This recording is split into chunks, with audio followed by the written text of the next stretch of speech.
বিসমিল্লাহির রহমানির রহিম। আজকের এই মৎস্য অবমুক্তকরণ অনুষ্ঠানের সম্মানিত সভাপতি, মঞ্চে উপস্থিত এই এলাকার সংসদ সদস্যবৃন্দ, আমার সামনে উপস্থিত মুরব্বীবর্গ, এলাকাবাসী ভাই বোনেরা, মা বোনেরা, আমার দলীয় নেতৃবৃন্দ এবং কর্মী ভাইরা, আসসালামু আলাইকুম। কেমন আছেন সবাই? আলহামদুলিল্লাহ। প্রিয় ভাই বোনেরা, এই যে আজকে এখানে যে মৎস্য অবমুক্তকরণ হলো, এই মাছগুলো যখন বড় হবে, এই মাছগুলো যখন ডিম পারবে, বিভিন্ন খালে বিলে ঢুকবে, তখন উপকার কাদের হবে? কাদের উপকার হবে ভাই? ওই লন্ডনের মানুষের উপকার হবে না জাপানের মানুষের উপকার হবে? বাংলাদেশের মানুষের উপকার হবে। প্রিয় ভাই বোনেরা, এটাই হচ্ছে সঠিক। অর্থাৎ আপনারা বিগত নির্বাচনে বাংলাদেশ জাতীয়তাবাদী দল অর্থাৎ শহীদ রাষ্ট্রপতি জিয়াউর রহমানের দল, দেশনেত্রী বেগম খালেদা জিয়ার দল বিএনপিকে আপনারা জয়যুক্ত করেছিলেন। কারণ বিএনপির রাজনীতিটাই হচ্ছে এমন একটি রাজনীতি, যেই রাজনীতির বাস্তবায়ন করলে পরে দেশের মানুষ উপকৃত হবে, গ্রামের মানুষ উপকৃত হবে। এটাই হচ্ছে বিএনপির রাজনীতি। এবং সে কারণেই আমরা চাই এই রাজনীতি বাস্তবায়নের মাধ্যমে বাংলাদেশকে একটি কল্যাণমুখী রাষ্ট্র গড়ে তুলতে। এবং সে কারণে প্রিয় ভাই বোনেরা, আপনারা দেখেছেন যে আমরা নির্বাচনের আগে বলেছিলাম এবং নির্বাচনের পরে আপনাদের ভোটে আল্লাহর রহমতে যখন আমরা সরকার গঠন করতে সক্ষম হয়েছি, আমরা বলেছিলাম খাল খনন কর্মসূচির কাজ আমরা শুরু করব। আলহামদুলিল্লাহ, আল্লাহর রহমতে আমরা সারা দেশে খাল খননের কাজ শুরু করেছি। এই খাল খননের ফলে কৃষক ভাইরা কি উপকার পাচ্ছে? কৃষক ভাইরা উপকার পাচ্ছে। শুধু খাল খনন করলে কৃষক ভাইরাই উপকার পাবে না, একই সাথে খালটা যেই এলাকার ভিতর দিয়ে যাবে সেই এলাকার মানুষও পানির সুবিধা পাবে। সেজন্যই একই সাথে শুধু করলেই হবে না, খাল খননের পানি যেমন উপকারে লাগবে, সেই পানির আরো সৎ ব্যবহার করতে হবে। এবং তারই অংশ হিসাবে আজকে আমরা এই নদীতে আমরা মাছ ছাড়লাম, কিন্তু ধীরে ধীরে ইনশাআল্লাহ সমগ্র নদী এবং বড় বড় খালগুলোতে আমরা সারা বাংলাদেশের খালগুলোতে আমরা মাছের আরো গড়ে তুলব, মৎস্যের পোনা আমরা ছাড়বো পর্যায়ক্রমিক ভাবে, যাতে করে এই পানি সেচ সুবিধা যেমন কৃষক ভাইরা পাবে, এই মাছগুলো ধরার মাধ্যমে খাদ্যের চাহিদা যাতে মানুষ পূরণ করতে পারে। প্রিয় ভাই বোনেরা, এবং এই কল্যাণমুখী রাষ্ট্র করতে গিয়ে আমাদের আরেকটি পরিকল্পনা ছিল, এই যে এখানে হাজার হাজার মা বোনেরা আজকে দাঁড়িয়ে আছে, এই মা বোনদেরকে শিক্ষিত করার জন্য দেশনেত্রী খালেদা জিয়া যখন দেশ পরিচালনার দায়িত্বে ছিলেন, উনি একটি পদক্ষেপ গ্রহণ করেছিলেন। সেটি হচ্ছে নারীদের শিক্ষা ব্যবস্থা ক্লাস 12 পর্যন্ত, ইন্টারমিডিয়েট পর্যন্ত উনি ফ্রি করে দিয়েছিলেন নারীদের শিক্ষা ব্যবস্থা। এবং দেশের জনসংখ্যার যেহেতু অর্ধেক নারী, কাজে এই নারী সমাজকে যদি আমরা পেছনে রাখি, ফেলে রাখি পিছনে, তাহলে দেশকে সামনে এগিয়ে নিয়ে যাওয়া যাবে না। এবং সে কারণেই আমরা সিদ্ধান্ত গ্রহণ করেছি, বর্তমান সরকার সিদ্ধান্ত গ্রহণ করেছে যে নারীদের শিক্ষা অনার্স পর্যন্ত ফ্রি করে দেওয়া হবে, সকল খরচ সরকার বহন করবে। কিন্তু এখানে অনেক বোনেরা আছে, অনেক সন্তান তুল্য মেয়েরা আছে, তোমাদেরকে কিন্তু ভালো করে মনোযোগ দিয়ে লেখাপড়া করতে হবে ইনশাআল্লাহ, যাতে বড় হয়ে এই দেশের হাল তোমরা ধরতে পারো। শুধু তাই নয়, যে সকল মেয়েরা ভালো রেজাল্ট করবে তাদেরকে আমরা উপবৃত্তির ব্যবস্থা করব ইনশাআল্লাহ সরকার থেকে। প্রিয় ভাই বোনেরা, সেজন্যই আপনারা দেখেছেন আমরা যেমন এই ব্যবস্থা গ্রহণ করেছি, একই সাথে গ্রামে গঞ্জে ছড়িয়ে থাকা হাজার হাজার প্রাইমারি স্কুলের বাচ্চাদেরকে, যারা গরিব মানুষের বাচ্চা, যে গরিব মানুষের সন্তান, তাদেরকে আমরা সরকারের পক্ষ থেকে বছরে একবার করে স্কুল ড্রেস দিতে চাই। শুধু স্কুল ড্রেসই নয়, এই কয়েক লক্ষ বাচ্চাকে, প্রায় 1,20,00,000 বাচ্চা, এই বাচ্চাদেরকে আমরা স্কুল ড্রেসের সাথে আমরা স্কুল ব্যাগও পৌঁছে দিতে চাই। যেভাবে প্রতি বছর নতুন বই দেওয়া হয়, আমরা নতুন বইয়ের সাথে তাদেরকে নতুন স্কুল ব্যাগ আমরা নতুন বইয়ের সাথে তাদেরকে আমরা নতুন স্কুল ড্রেসও দিতে চাই, তাদের ঘরে পৌঁছে দিতে চাই। প্রিয় ভাই বোনেরা, যে কথাটি বলেছিলাম যে আমরা বাংলাদেশের নারী সমাজকে যেমন শিক্ষায় দীক্ষায় সামনে এগিয়ে নিয়ে যেতে চাই, একইভাবে আমরা তাদেরকে স্বাবলম্বী করে গড়ে তুলতে চাই। এবং সেই জন্য নির্বাচনের আগে আমরা বলেছিলাম যে নারী সমাজকে স্বাবলম্বী করার জন্য বাংলাদেশের 4 কোটি পরিবারের মধ্যে প্রত্যেকটি পরিবারের নারী যে প্রধান, যে মা, যে সংসারটি চালায়, তার হাতে পর্যায়ক্রমিকভাবে আমরা ফ্যামিলি কার্ড পৌঁছে দিব। আল্লাহর রহমতে আমরা সেই ফ্যামিলি কার্ডের কাজও শুরু করেছি এবং পর্যায়ক্রমিকভাবে এই কাজ আমরা আগামী 5 বছর সারা প্রত্যেকটি ঘরে পৌঁছে দিব। এবং তারই অংশ হিসেবে আজকে এই জেলায় আমরা ফ্যামিলি কার্ডের কাজ উদ্বোধন করছি ইনশাআল্লাহ। প্রিয় ভাই বোনেরা, শুধু তাই নয়, আমরা বলেছিলাম যে একইভাবে আমরা বাংলাদেশ হচ্ছে একটি কৃষি প্রধান দেশ। কৃষক ভাইদের পাশে এই সরকার দাঁড়াতে চায়। যতটুকু সরকারের সম্ভব, সরকারের সামর্থ্য কৃষক ভাইদের পাশে দাঁড়াতে চায়, তাদেরকে সহযোগিতা করতে চায়। এবং সেজন্যই আমরা কৃষি কার্ড চালু করতে চাইছি কৃষক ভাইদের জন্য, যেই কার্ডের মাধ্যমে আমরা তাদেরকে বছরে আর্থিক সহযোগিতা প্রদান করব। শুধু তাই নয়, এই কৃষক কার্ডের মাধ্যমে তাদের কাছে সার, বীজ, কীটনাশক, ঔষধও আমরা পর্যায়ক্রমিকভাবে পৌঁছে দেওয়ার চেষ্টা করব। এই যে কাজগুলো বললাম, এই কাজগুলো হচ্ছে এই দেশের মানুষের জন্য, এই দেশের জনগণের জন্য, যার মাধ্যমে এই দেশের জনগণের ভাগ্যের পরিবর্তন হবে। শুধু তাই নয় প্রিয় ভাই বোনেরা, আপনারা দেখেছেন যে আমরা দেশের মানুষের সামনে ওয়াদা করেছিলাম যে বিএনপি সরকার গঠন করতে পারলে আমাদের সমাজে আলেম সমাজ যারা আছেন, বিভিন্ন মসজিদ, মাদ্রাসা, মক্তবের যারা ইমাম, মুয়াজ্জিম, খতিব সাহেবরা আছেন, এর বাইরে অন্যান্য ধর্মের যারা ধর্মগুরু আছেন, তারা অনেক অংশে অনেকেই আছেন মানবতর জীবন যাপন পালন করেন। আমরা সেই জন্য সিদ্ধান্ত নিয়েছিলাম এই মানুষগুলোর পাশেও আমরা দাঁড়াতে চাই। আমরা যেমন নারী সমাজের পাশে দাঁড়াতে চাই, তাদেরকে স্বাবলম্বী করতে চাই। আমরা যেমন কৃষক ভাইদের পাশে চাই, তাদেরকে স্বাবলম্বী করতে চাই। আমরা যেমন আমাদের ভবিষ্যৎ প্রজন্ম সন্তানদের পাশে থেকে তাদেরকে শিক্ষা দীক্ষায় গড়ে তুলতে পারি, আমরা তাদের জন্য নতুন করে স্পোর্টসের ব্যবস্থা করেছি, যাতে আমাদের ভবিষ্যৎ প্রজন্মের ভিতর থেকে ভালো ভালো খেলোয়াড়রা বেরিয়ে আসতে পারে, খেলাকে তারা যাতে পেশা হিসেবে গ্রহণ করতে পারে। আমরা নতুন করির মাধ্যমে বিভিন্ন শিল্পে যাতে আমাদের আগামী বংশধররা বেরিয়ে আসতে পারে, তাদের মধ্যে থেকে যাতে পেশাদার শিল্পী তৈরি হতে পারে, এই ব্যবস্থাগুলো করেছি। ঠিক একইভাবে আমরা চাই আমাদের ইমাম মুয়াজ্জিম সাহেব যারা আছেন, তাদের পাশে আমরা দাঁড়াতে চাই, যাতে করে তারাও স্বাবলম্বী হয়ে গড়ে উঠতে পারে। প্রিয় ভাই বোনেরা, এই কাজগুলো এই জন্য করতে চাই কারণ আমাদের লক্ষ্য, আমাদের উদ্দেশ্য বাংলাদেশের জনগণের ভাগ্যের পরিবর্তন। আমাদের লক্ষ্য, আমাদের উদ্দেশ্য হচ্ছে যে বাংলাদেশকে একটি কল্যাণমুখী রাষ্ট্র হিসাবে গড়ে তুলতে চাই। প্রিয় ভাই বোনেরা, যেই পরিকল্পনা গ্রহণ করলে, যেই পদক্ষেপ গ্রহণ করলে দেশের মানুষের ভাগ্য, বিশেষ করে গ্রামে থাকা মানুষগুলোর ভাগ্য, উপজেলায় থাকা মানুষগুলোর ভাগ্যের পরিবর্তন হবে ধীরে ধীরে, আমরা সেই কাজগুলো করতে চাই প্রিয় ভাই বোনেরা। এবং সে কারণেই আমরা খাল খনন কর্মসূচি, বৃক্ষরোপণ অভিযান, ফ্যামিলি কার্ড, কৃষক কার্ড, স্কুলের বাচ্চাদেরকে পোশাক পৌঁছে দেওয়া, তাদের হাতে নতুন বই পৌঁছে দেওয়া, স্কুলগুলোকে ঠিক করা, ইমাম মুয়াজ্জিম সাহেবদেরকে সহযোগিতা করা আর্থিকভাবে, এই কাজগুলো আমরা করতে চাই প্রিয় ভাই বোনেরা।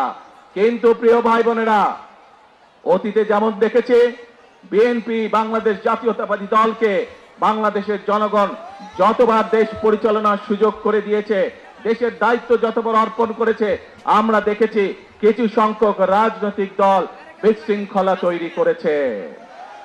প্রিয় ভাই বোনেরা, এই যেই পরিকল্পনার কথা আপনাদের সামনে তুলে ধরলাম, এই মাছের অবমুক্তকরণ, এই ফ্যামিলি কার্ড, কৃষক কার্ড, বাচ্চাদেরকে মানুষ রূপে গড়ে তোলা, সুন্দর আদর্শ নাগরিক হিসাবে গড়ে তোলা, এই যে কাজগুলো, ইমাম মুয়াজ্জিম সাহেবদেরকে অর্থনৈতিকভাবে সহযোগিতা করা, আপনারা কি মনে করেন এইগুলোর যদি বাস্তবায়ন করা যায় তাহলে দেশের মানুষের ভাগ্যের পরিবর্তন হবে? কি ভাই মনে করেন? আরে ভাই, কামগুলো তো আপনাদের জন্য কি মনে করেন বলতে হবে তো। সঠিক মনে করেন এই কাজগুলো ঠিক আছে? যদি এই কাজগুলো ঠিক আছে প্রিয় ভাই বোনেরা, তাহলে এই যে খাল খনন কর্মসূচি, খাল খনন কর্মসূচি বাস্তবায়ন হলে কি গ্রামের মানুষের পানির চাহিদা এবং সেচের সুবিধা বাস্তবায়িত হবে? তাহলে প্রিয় ভাই বোনেরা, যারা এসব কাজে বাধাগ্রস্ত করবে, যারা রাজপথে বিশৃঙ্খলা তৈরি করবে, যারা দেশের মানুষকে মিথ্যে কথা বলে বিভ্রান্ত তৈরি করবে, তাদের বিরুদ্ধে আপনাদেরকে রুখে দাঁড়াতে হবে।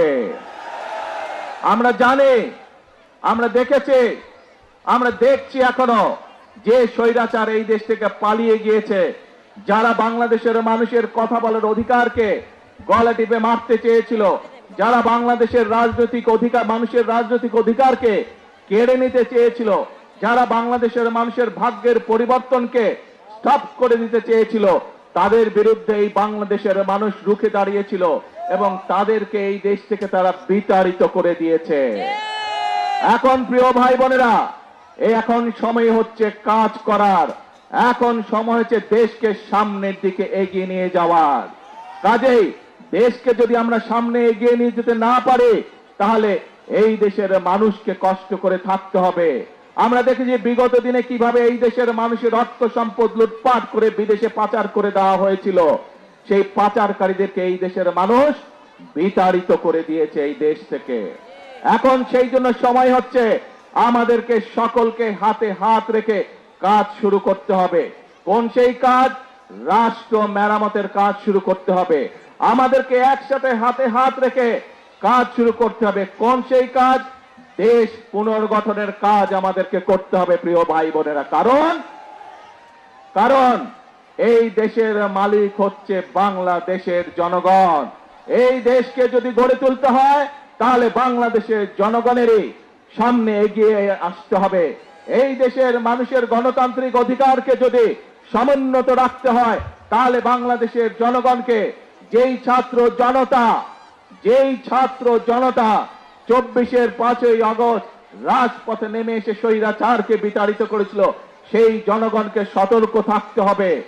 যারা এই দেশের মানুষের স্বার্থের বিরুদ্ধে কথা বলবে, যারা এই দেশের মানুষের জন্য নেওয়া বাস্তব পদক্ষেপগুলোতে বিশৃঙ্খলা তৈরি করবে, তাদের ব্যাপারে আমাদেরকে সতর্ক থাকতে হবে।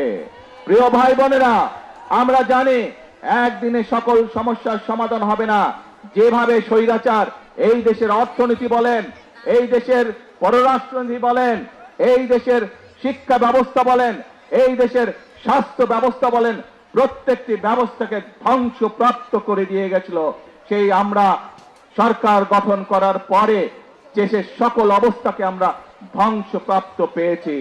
সেজন্যই প্রিয় ভাই বোনেরা, আমাদেরকে ধ্বংস থেকে গড়ে তুলতে হচ্ছে।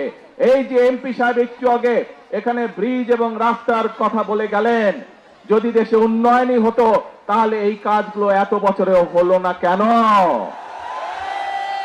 এই জন্যই হয় নাই, কারণ এর আগে যারা দেশের শাসনভার দখল করে রেখেছিল, তারা জনগণের ভোটে নির্বাচিত ছিল না। তারা জোর করে ক্ষমতা দখল করে রেখেছিল এবং সেজন্যই তারা জনগণের জন্য কোনো কাজ করে নাই।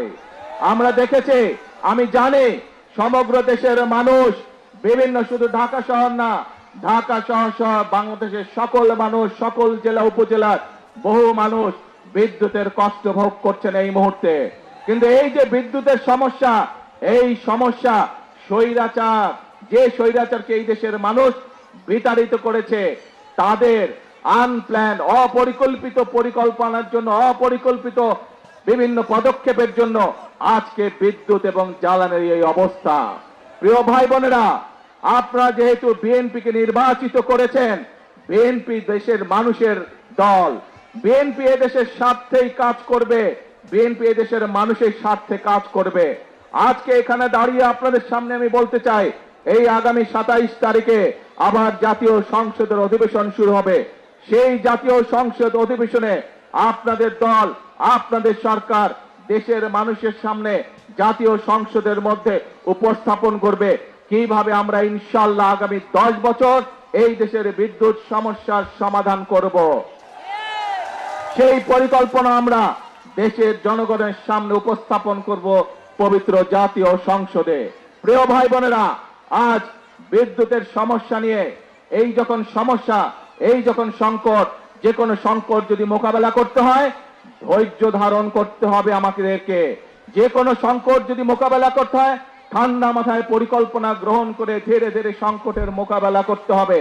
কিন্তু আমরা দেখছি এই সংকটের সুযোগ নিয়ে কিছু সংখ্যক ব্যক্তি রাস্তায়, রাজপথে বিশৃঙ্খলা তৈরির চেষ্টা করছে। রাজপথে যদি বিশৃঙ্খলা তৈরি হয়, সবচেয়ে বেশি ক্ষতিগ্রস্ত হয় সাধারণ জনগণ। তাদের ব্যবসা বাণিজ্যের ক্ষতিগ্রস্ত হয়, তাদের চাকরি বাকরি ক্ষতিগ্রস্ত হয়, তাদের জীবনযাত্রা ক্ষতিগ্রস্ত হয়, কিন্তু উপকৃত হয় সেই সকল বিশৃঙ্খলাকারী। প্রিয় ভাই বোনেরা, প্রথমেই বক্তব্যের প্রথমেই আমি আপনাদের সামনে বলেছি, আমাদের লক্ষ্য হচ্ছে আগামীতে একটি ওয়েলফেয়ার স্টেট গঠন করা, একটি কল্যাণমুখী রাষ্ট্র গঠন করা, এবং সে কারণে আমরা কি কি পদক্ষেপ গ্রহণ করছি আপনাদের সামনে আমি তুলে ধরেছি। এখানে আপনারা হাজার হাজার মানুষ সমর্থন দিয়ে বলেছেন যে এই পরিকল্পনাগুলো যদি বাস্তবায়িত হয় তাহলে বাংলাদেশের মানুষ উপকৃত হবে, তাই তো নাকি? তাহলে প্রিয় ভাই বোনরা, আজকে এই বক্তব্যের শেষে এসে আপনাদেরকে বলতে চাই, আপনারা যে সমর্থন দিয়েছিলেন 12 ফেব্রুয়ারি নির্বাচনে, সেই সমর্থনের উপরে আপনারা আস্থা ধরে রাখুন। ইনশাল্লাহ আপনাদের নির্বাচিত দল বাংলাদেশ জাতীয়তাবাদী দল ইনশাল্লাহ জনগণের জন্য অতীতেও কাজ করেছে, বর্তমানেও কাজ করবে, এবং দেশ এবং জনগণের স্বার্থের বাইরে কোনো কাজ করবে না। প্রিয় ভাই বোনেরা, আসুন আজকের এই পোড়ামাছ অবমুক্তকরণের এই যে জনসভা, এই জনসভায় আমরা সকলে আজকে শপথ গ্রহণ করি। আমরা সকলে শপথ গ্রহণ করি, সকলে প্রতিজ্ঞা করি যে দেশের স্বার্থের বিরুদ্ধে যারা কাজ করবে, যারা বিশৃঙ্খলা তৈরি করবে, যারা জনগণের স্বার্থে নেওয়া বিভিন্ন কর্মসূচি বাধাগ্রস্ত করবে, তাদেরকে জনগণের সকল শক্তি নিয়ে তাদেরকে প্রতিরোধ করবে। আছি নাকি আমরা দেশের শান্তি রক্ষায়? আসুন, যে কোনো মূল্যে আমাদেরকে দেশের শান্তি রক্ষা করতে হবে।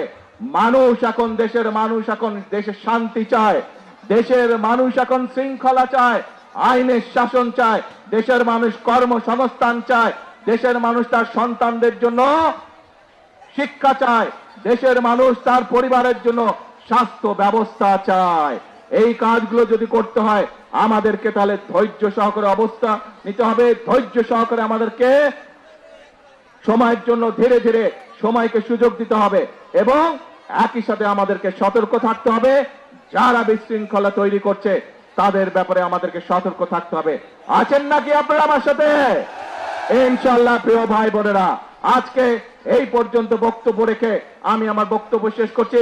তবে আপনাদের কাছে প্রত্যাশা, 12 তারিখে যেভাবে আপনারা সমর্থন দিয়ে আপনারা আস্থা রেখেছিলেন বিএনপির উপরে, পরিষ্কার ভাবে আমি বলে দিতে চাই, ইনশাআল্লাহ আপনারা আস্থা ধরে রাখুন।